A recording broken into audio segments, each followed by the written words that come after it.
Dave, I've heard you speak at conferences, and you've mentioned a few times that you've stumbled into EFT. Can you tell us what that stumble was like? How did you find it? And can you tell us a little bit of how that stumble also led you to Hold Me Tight retreats?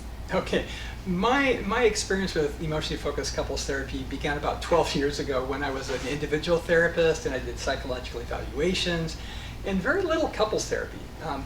And I ended up at a 4-day conference in Salt Lake City on emotionally focused couples therapy, primarily because I needed 24 CEs and I had less than a month to get them. True story. And I was there and I dug it. The principles were great. I just thought everything flowed together. It made sense. And I remember flying home to Grand Forks, just getting more and more excited. My partner picked me up at the airport at midnight, and we went out to a meal and we talked about this. And it's important to know my partner is a sport and performance psychologist, which is like the opposite side of emotion-focused therapist. But she was excited for me. She loved my enthusiasm, and she said, "We'll do anything you need to. We'll put resources in this. I just love your enthusiasm." And then you could have heard a pin drop. And the look on her face when I said, "Yeah." And the people at the conference said they do these things called Hold Me Tight retreats where you come with your partner and you work on these principles. And she looked at me and she said, "Is there something wrong with our relationship? Am I missing?" And she was serious.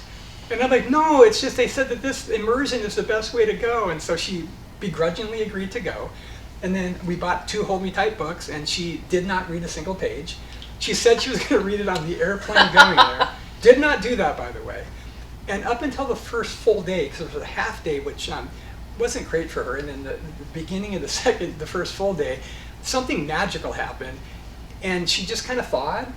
And I think it really began when she shed a few tears when they were talking. And from that point, the next 2 days were just fantastic. We learned a lot about each other, and a lot of the foundational stuff that we learned during that Hold Me Tight we use to this very day.